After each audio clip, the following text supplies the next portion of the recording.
Old Granny Fox by Thornton W. Burgess. Chapter 1. Reddy Fox Brings Granny News.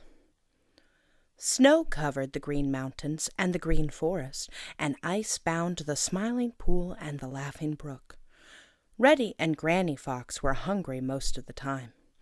It was not easy to find enough to eat these days, and so they spent nearly every minute they were awake in hunting.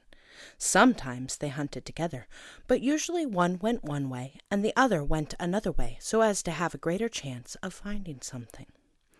If either found enough for two, the one finding it took the food back to their home if it could be carried.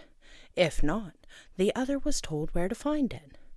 For several days they had had very little indeed to eat, and they were so hungry that they were beginning to willing to take almost any chance to get a good meal.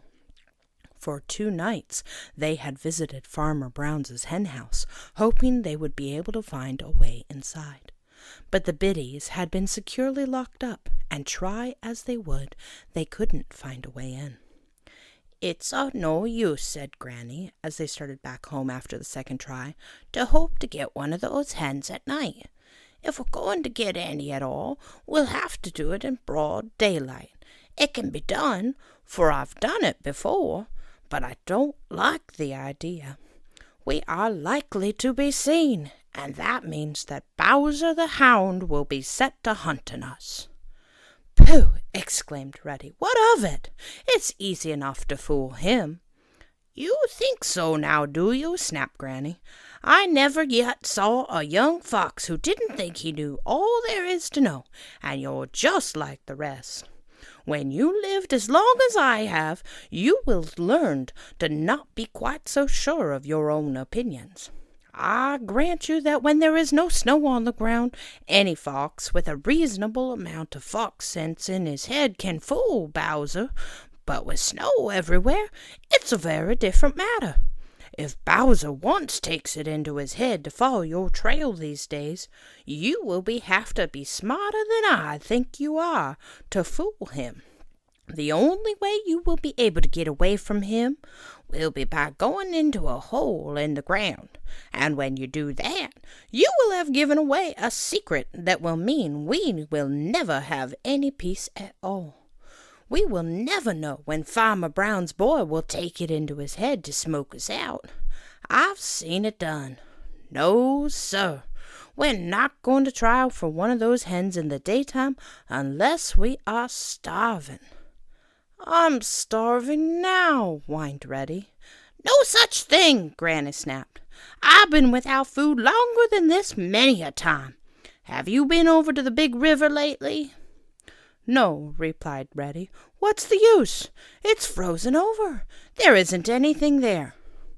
"Perhaps not," replied Granny, "but I learned a long time ago that it is a poor plan to overlook any chance. There is a place in the big river which never freezes because the water runs too swiftly to freeze, and I found more than one meal washed ashore there.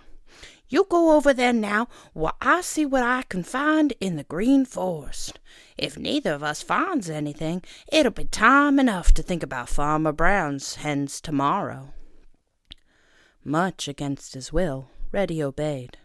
"It isn't the least bit of use," he grumbled, as he trotted towards the big river. "There won't be anything there. It's just a waste of time."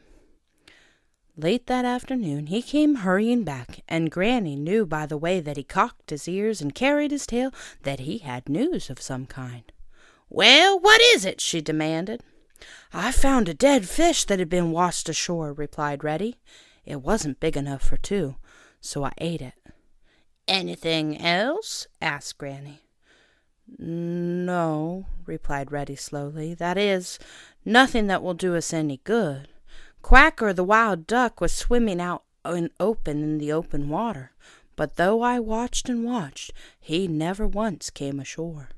"Ha!" exclaimed Granny. "That is good news. I think we will go duck hunting."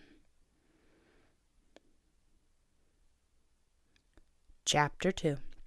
Granny and Reddy Fox Go Hunting.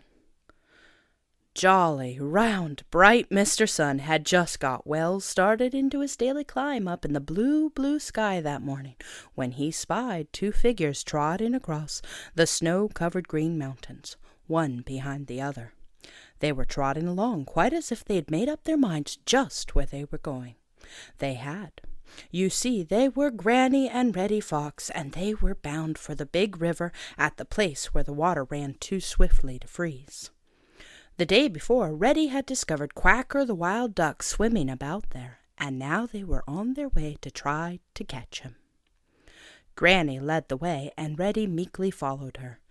To tell the truth, Reddy hadn't the least idea that they would have a chance to catch Quacker, because Quacker kept out in the water where he was as safe from them as if they had been 1,000 miles away. The only reason that Reddy had willingly started with Granny was the hope that he might find a dead fish washed up on the shore, as he had the day before. Granny certainly is growing foolish in her old age, thought Reddy, as he trotted along behind her. I told her that Quacker never once came ashore all the time I watched yesterday. I don't believe he ever comes ashore, and if she knows anything at all, she ought to know that she can't catch him out there in the water.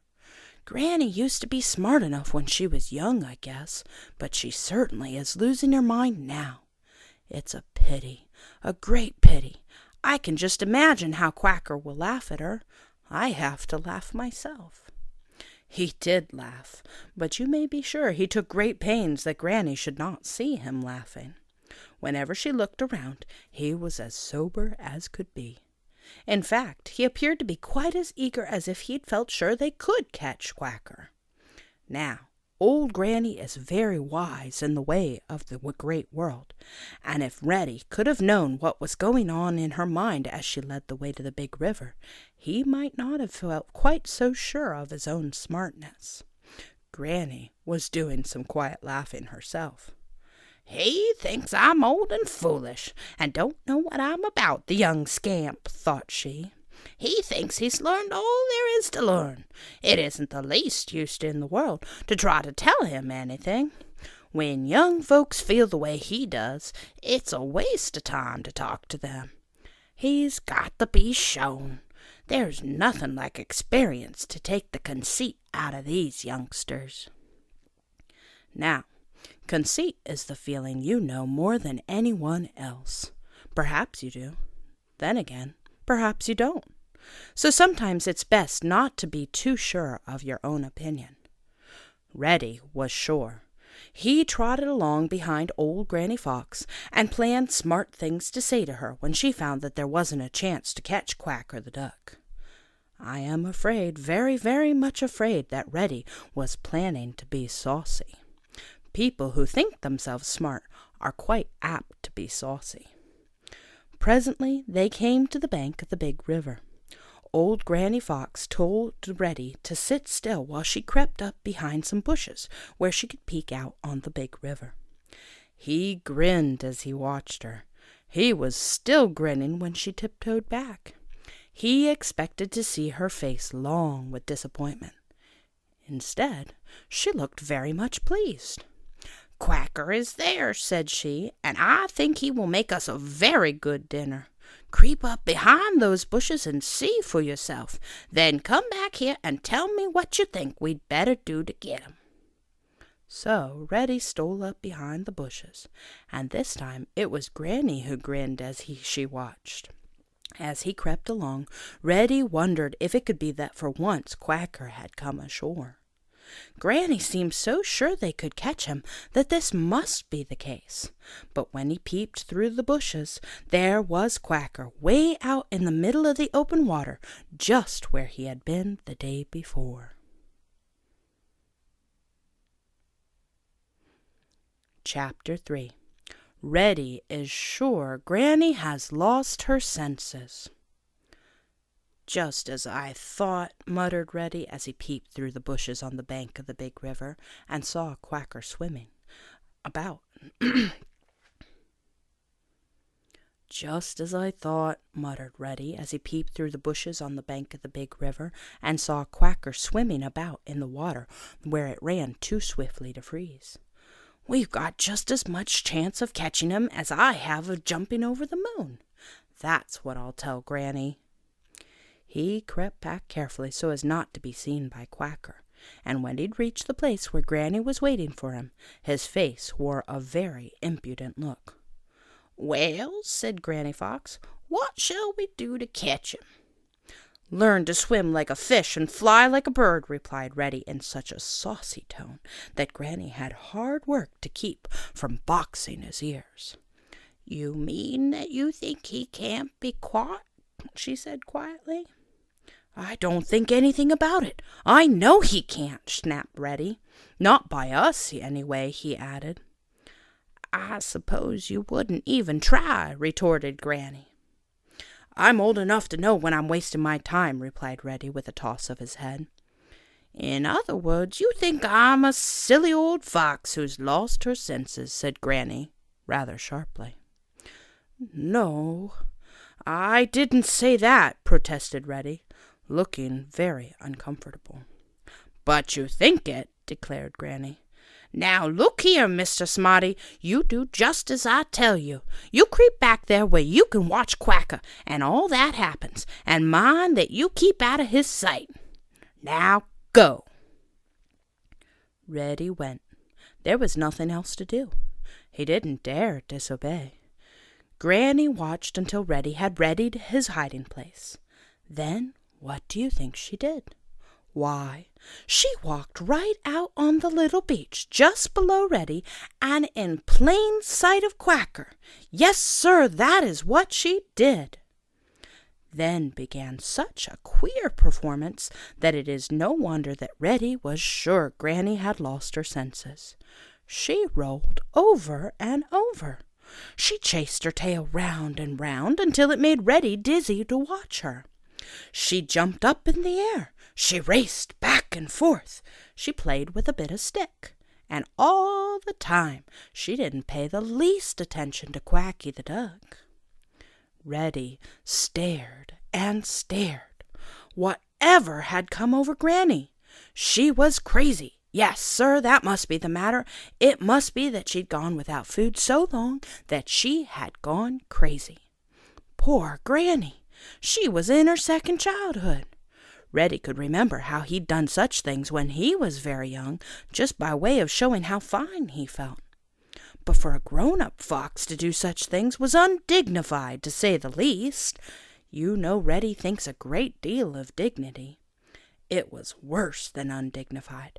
It was positively disgraceful. He did hope that none of his neighbors would happen along and see Granny cutting up so. He never would hear the end of it if he did. Over and over rolled Granny, and around she chased her tail. The snow flew up in a cloud, and all the time she made no sound. Reddy was just trying to decide whether to go off and leave her until she regained her common sense, or to go out and try to stop her, when he happened to look out in the open water over where Quacker was. Quacker was sitting up as straight as he could. In fact, he had his wings raised to help him sit up on his tail the better to see what Granny Fox was doing. "As I live," muttered Reddy, "I believe that fellow is nearer than he was." Reddy crouched lower than ever, and instead of watching Granny, he watched Quacker the Duck.